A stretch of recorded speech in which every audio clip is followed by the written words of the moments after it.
Yo, what up, what up, what up, what up, what up? Boxing world. Man, just heading out. Oh, man. Had a little fight party or whatever you want to call it. A few people. Man, look. So I hear like a lot of talk, man, and I don't really make a lot of videos and stuff like that, man, but sometimes stuff interests me. And I think I'm going to start doing it a little bit more often just because, I don't know. I guess it's more like therapy, I guess. I don't know. You know what I mean? But I hear a lot of people, like, you know, after the fight last night with two things I want to talk about was Wilder and I want to talk about Ryan Garcia, the whole situation with Ryan Garcia and Haney. I'm a big boxing. I love boxing. Haven't been into it as much as I should be, but you know, I'm still in there. But I want to start off with darn it, I saved.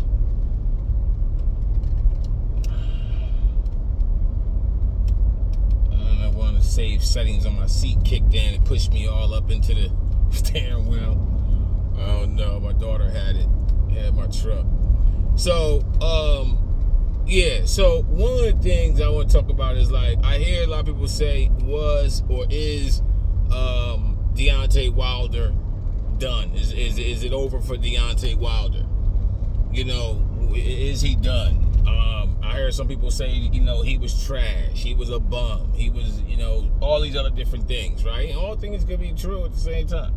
You know, some people say he was great, you know, and, you know, both could be true. So here's the thing, though, right? So people say, well, is Deontay Wilder done? Is he done? Is he done with boxing? Could he still make money in boxing? Could he still go and make $1 million, $2 million, get a $2 million check to fight somebody? Sure, he could. His name is still, it is still what it is. He's not going to get the big 15, 20, $30 million paydays, but, you know what I'm saying? He can still get $1 million. He still sell a ticket. People still go see the Bronze Bomber. But here's my thing. Yes, Deontay Wilder is done. And he was done when he came into the fight, right? He came into the fight. And I'm going to tell you when I knew. I didn't know he was done. I don't think a lot of people didn't know he was done. You know what I'm saying? Like, we just looked at that fight with Joshua as a style clash. We looked at Fury as just too technical and too big at the same time. So you combine how technical Fury is and how big he is. It's just too much for somebody like Deontay Wilder to overcome. But and then when we looked at his last fight, we looked at that as that was a style clash. You know, it was a much smaller man, faster, quicker, smaller. Deontay's not going to find this guy. It was a bad matchup from the very beginning, right? I didn't think that was a good fight for Deontay at all. So let's just be clear when we talk about, is Deontay Wilder trash or was he always trash? Listen, I salute the dude huge because the dude was not a boxer. He wasn't even a fighter. He just had a bomb. He just had a right hand bomb. And that right hand took him around the world and enabled him to make millions of dollars and feed his family and break the poverty cycle in his family.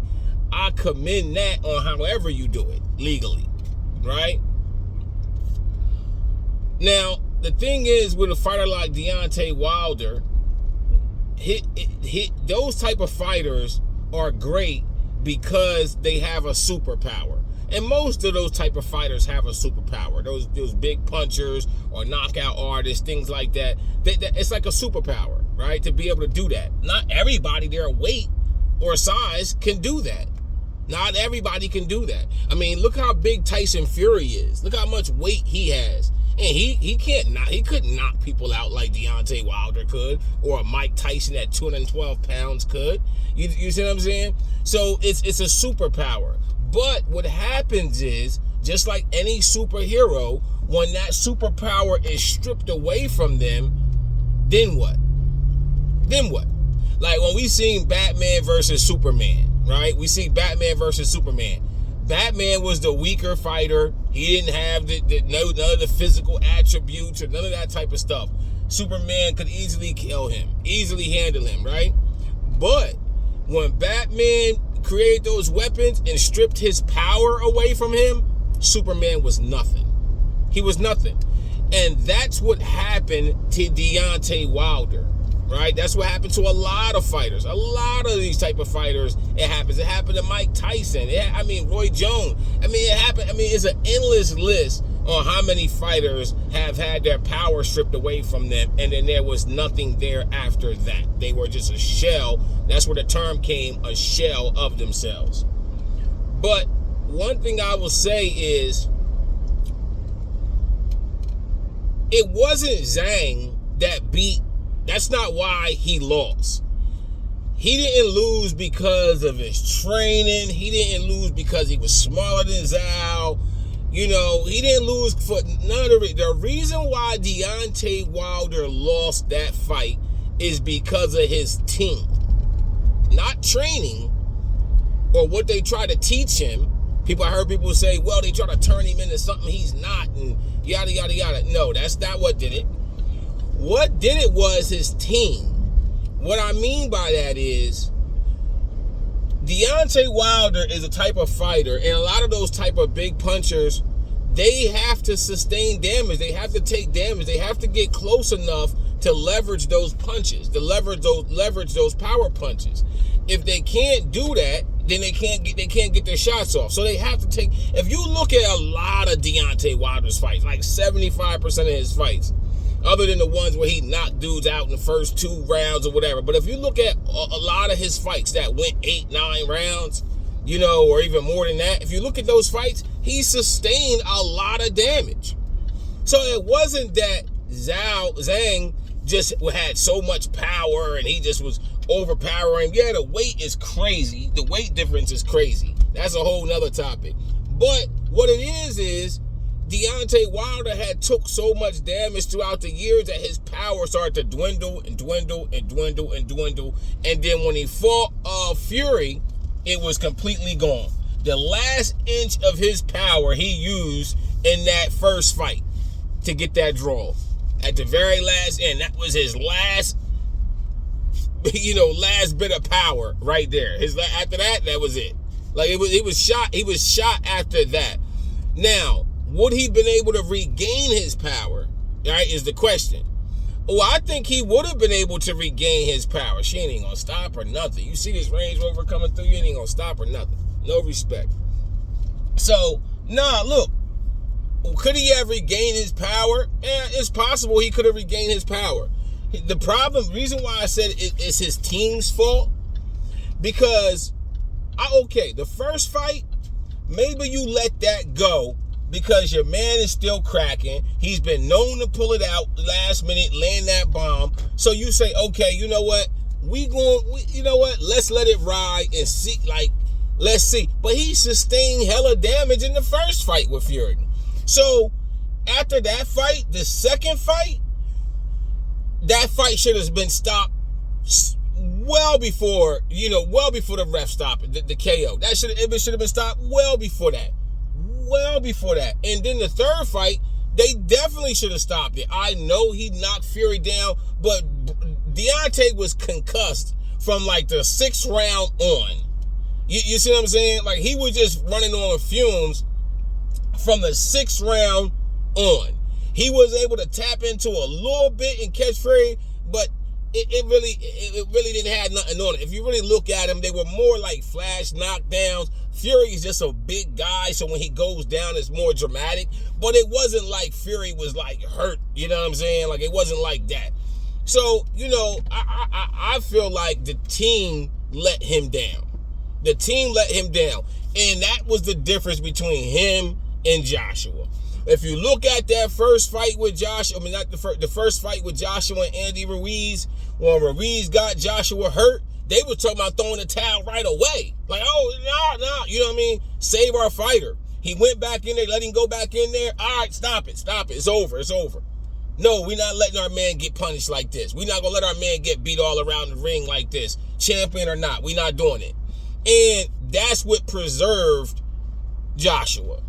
That's what preserved Joshua. And Joshua fights like a big man. We might not like his style of fighting, like a Klitschko, who do a lot of grabbing and holding and grabbing and holding. They paw with the jab, and when you get in close, they hold and then throw punches, and then they jab, you get in, they grab you and throw punches and rabbit punches, and they put their weight on you and then wear you down. Then by the 7th, 8th round, boom, they knock you out because you're so tired for them grabbing you and holding you and whatever the case may be. We might not like that style, but it preserves their fighter. Even in losses, it preserved their fighters.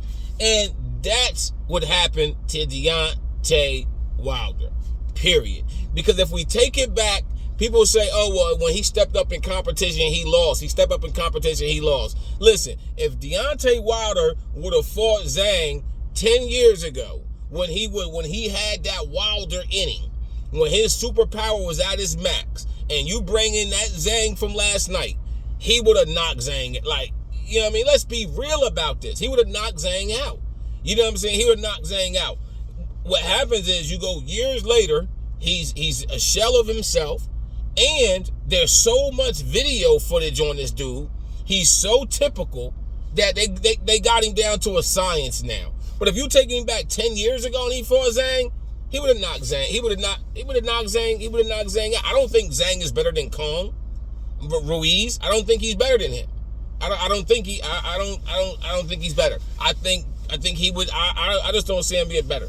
Whether he won or not, I don't see him being better than Kong. I mean, not Kong in his prime, or even Kong when he fought Deontay. I don't see Zhang being better than that Kong. But Weeze was 72 years old. You know what I'm saying? So,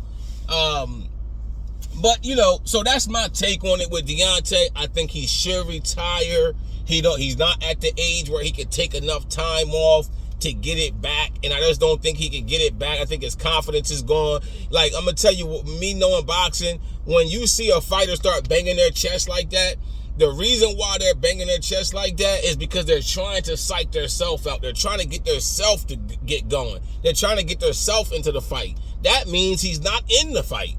You have to come to the ring in the fight. Your mind has to already be in fight mode. You don't need to be psyching yourself up and all of that. Like, what are you doing? When I seen that, I was like, yeah, it's over. Like, you know what I mean? Like, if he was my fighter, I'd have threw the flag in then. I'd have threw the towel right then and there. It's over.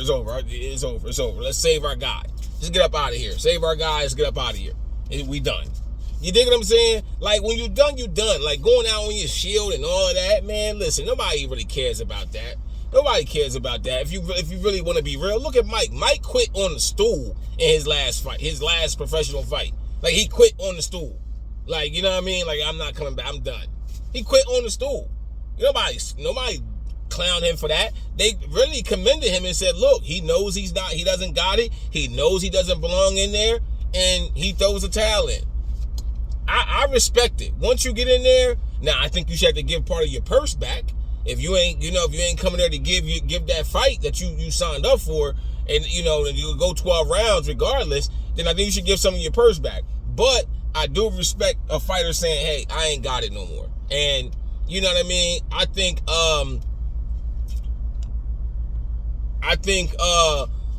Wilder is done. I think he was done before this fight. I think he was actually done before the Josh. What was the guy? Josh.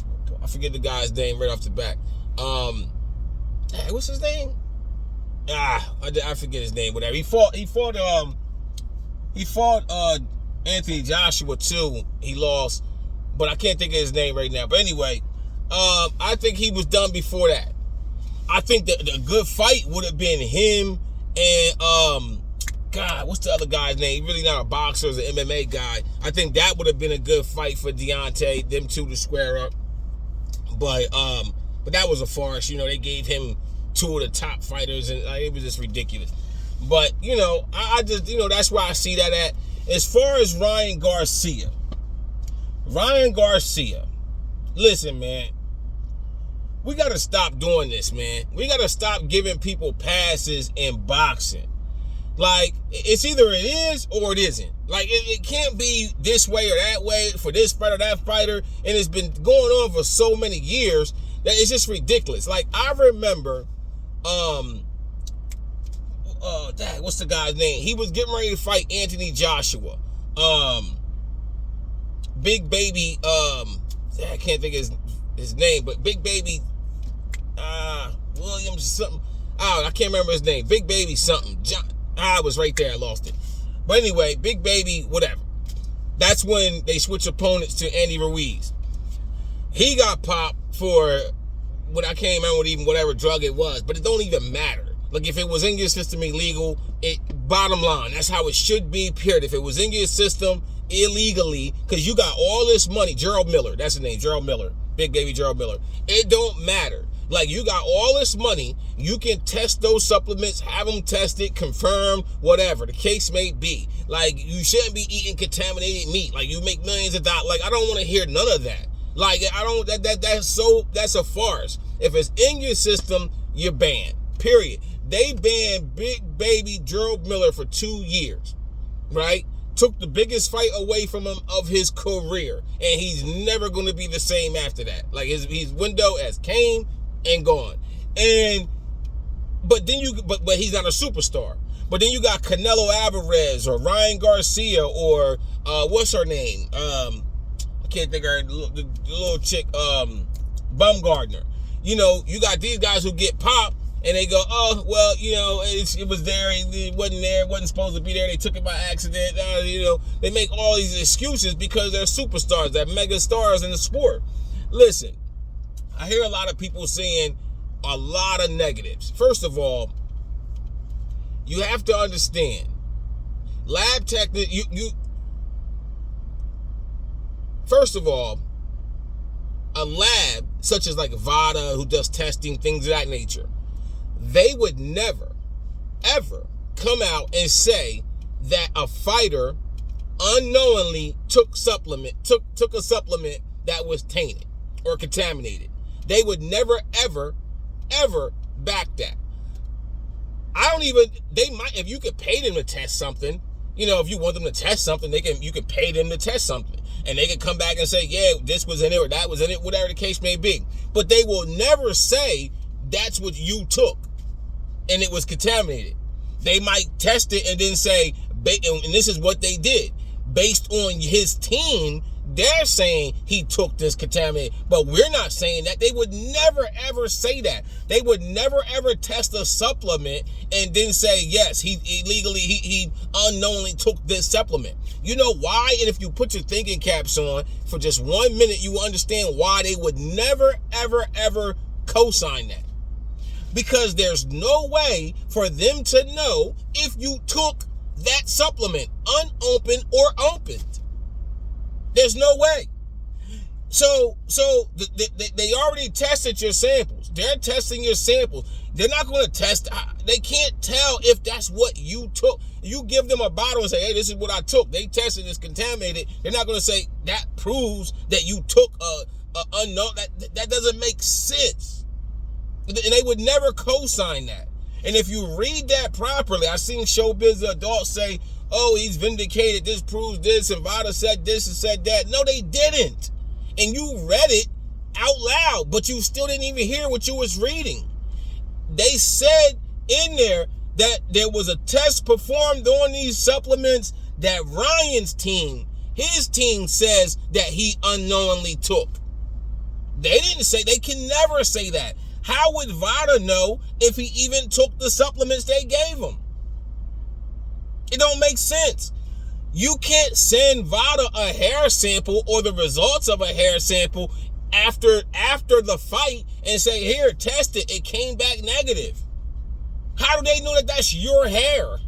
You dig what I'm saying? Like, they would have to take your hair then, post-fight, take your hair sample then, and then test it. You can't send it afterwards. None of that makes sense. And Ryan Garcia, this is why I believe he's guilty. Because at first, I didn't think he was guilty. At first, I'm like, come on, man. Haney, come on. What are y'all do? Like, this is crazy. That's how I was thinking about it at first. But once I started seeing all the antics in the games, oh, his hair sample, this supplement, that, this, all this, what they're doing is, which is smart, no doubt, but what they're doing is muddying the water, They're muddying the water so they can create doubt. If they can create doubt, then because the boxing commission don't want to suspend him. They don't want to. He's a superstar. So if they can create enough doubt, then it wouldn't be that big of a blowback when the commission say, okay, well, we're going to suspend him for 3 months or 4 months or, whatever the case may be, because they already created, all this doubt. And that's what his legal team is doing, which is brilliant. But that's what they're doing. But at the end of the day, if you really think about everything they've said, none of it made sense. And that's what made me say, okay, he got caught. Now, let's just talk about the Austrian real quick, just so y'all can understand how this works. As a lab tech, Austrian is a fat-burning drug, right? Supplement. It's a fat-burning supplement. And the way it works is, once it gets in your system, it seeks out fat, fatty tissue, and fat cells, right? And then it burrows in it. And then as you work out, it heats up. And as it heats up, it's burning whatever it's in, right? The fat, it's burning it because it's inside of it. It's burning it, right? So the more you work out and more you attempt to cut weight, the faster it works, right? So people say, well, he only had low amounts in his system. Well, that makes perfect sense. The fact that he had low amounts in his system would say he took it over a period of time. Because what happens is with this particular drug, it shouldn't show at all. Like if he burned fat at a slow rate, at a proper rate, which would have to be based off of a scientist to tell him, okay, this is how much you can burn based off of this and how much your intake is, how much you can take. You can take this much, which means you can burn this much fat during this period of time. And if you do that, it will never surface. It would never surface, right? Even though it's in your system, it will never surface. It will not come out in your urine or blood because it doesn't get stored in your blood or urine. It gets stored in your fat. But what happens is if you put too much in your system or you burn fat too fast, then it goes to waste, right? It'll go to waste, just like calories, right? It'll go to waste. And when that happens, now it'll flush out in your system, into your bloodstream or your urine, right? So that would say he took too much of it, right? Let me explain like this. Imagine having a pot of water, right? And in that pot of water, you have a toxin, a liquid toxin of some type in that water, right? Now, that liquid toxin is dormant in that water as it just sits there. It's dormant, right? It's not bothering anybody. You can walk past it. It's not because it's dormant in the water. But now, if you heat that water up, right, to where it starts to steam, now that water is going to start to produce gases from that toxin. And now it's going to surface.